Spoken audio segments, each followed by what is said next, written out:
This is assignment number 4, producing visualizations. The contents are as follows. Let's take a look at the chosen dataset.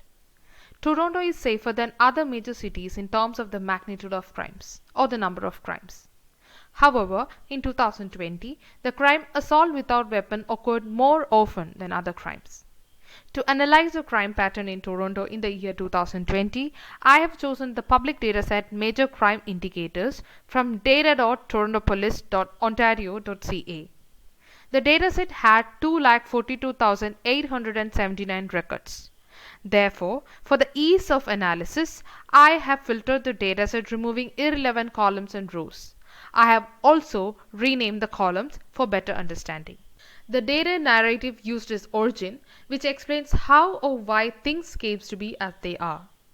In this case, we'll discuss the crime rate in Toronto in 2020. Introduction. The trend and patterns of crimes can be analyzed with proper data. These screenshots of news shows that the pandemic in 2020 brought a change in crime fashion. The columns in the new filtered dataset are premise types, offenses, occurrence R, MCI, neighborhood, longitude and latitude. Premise types are types of premises at which the crime happened. Premise types contained in the datasets are apartment, house, transit, outside, commercial, educational and others. Occurrence R is the noted R of occurrence of the crime. Neighborhood is the place at which the crime occurred. The various crimes are categorized into MCI or major crime indicators, which are assault, auto theft, theft over, break and enter and robbery. Longitude and latitude are the geographic coordinates to position the places. Let me clarify some unfamiliar parameters mentioned. Transit premise is the premise at which transportational services take place. Auto theft represents automobile theft. Theft over represents other attempts of theft other than automobile theft. What are we trying to deduce from this analysis? Which region in Toronto is unsafe in comparison to other regions?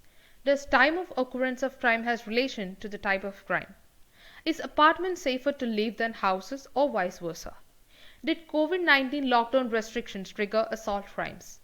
Is the tendency towards major crimes in public areas different to that of residential areas? This map shows the concentration of major crimes in Toronto across various premises. City of Toronto and York region have higher concentration of crimes in comparison to other regions like Durham region. Assault is a type of crime that happens frequently in highly populated regions of Toronto. Transit crime stands as the most frequent crime in Toronto, whereas robbery in business organization come in the second position. Here in this bar chart, the count of crimes are plotted against premise type, specifically apartment and house. As per the chart, apartments have higher number of crimes in comparison to the number of crimes that took place in house in the year 2020. In apartments, assaults without weapon happen frequently, whereas in houses, break and enter happen predominantly. In this stacked bar chart, offense is plotted against count of occurrence of crime with MCI as a filter component. Assault without weapon has occurred the most, around 57,000 instances. Robbery with weapon has occurred the least, with less than 5,000 times. Break and enter and theft of vehicle have almost same number of occurrence of crimes. Assault with bodily harm, assault with peace of police officer, break and enter without intent, robbery and theft over has minimal count of crimes which is less than 5,000. This chart represents relationship of major crime indicators seen in various premises with occurrence R.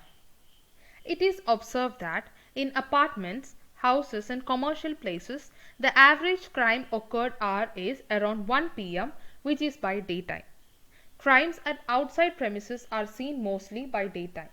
Meanwhile, in transit and educational areas, the crime are mostly seen around 4 p.m. by evening.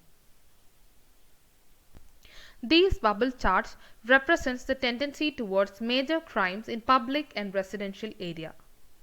MCI is the filtered component. For comparing the tendency towards major crimes in public areas and residential areas, two different neighborhoods are chosen as example. Niagara Falls is a public area where assault is largely seen. On the other hand, West Humber Clareville is a residential area where theft over is most dominant crime. Let's take a look at the crime trend in the period 2015 to 2016. In 2015, almost 33,000 crimes happened in Toronto. In 2016, marginal increase in crimes occurred. From 2016 to 2019, the number of crimes increased steadily up to 39,000. The crime count plummeted to 33,000 in the year 2020, the year of lockdown and other restrictions due to COVID-19. It is interesting to note that the trend of steady increase of crimes might have continued unless lockdowns and other restrictions were implemented. This insight can be supported with the facts that people stayed at home, reducing the number of crimes. Moreover, commercial and educational places were shut down, which reduced the chances of occurrence of crimes. This is the dashboard.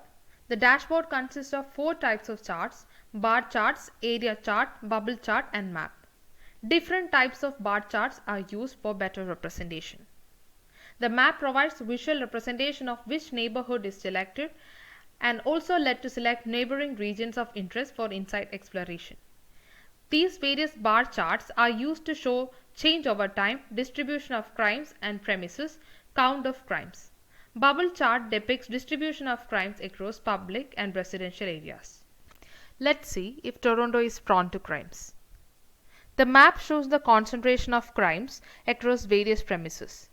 For instance, let's choose one offense that happened in York region.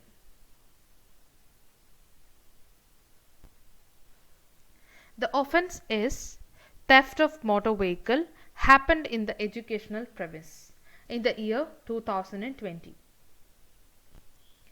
The bar graph gives the count of the offense theft of motor vehicle, which falls under the MCI, auto theft. The count of occurrence of this particular offense is 11. Similarly, in 2020, the count of offense theft of motor vehicle that took place in educational premise is 11, as shown in the above graph. Offense auto theft is seen in residential area like West Humber Clareville with the count of occurrence 2, whereas the offense is not frequently seen in public areas. The count of crime in educational premise is 11 as mentioned before. This chart shows that for the offense theft of motor vehicle that falls under the MCI auto theft, the average occurrence R is 14.20. That is, this offense is generally seen during daytime at educational premises. Let's see the insight for another offense.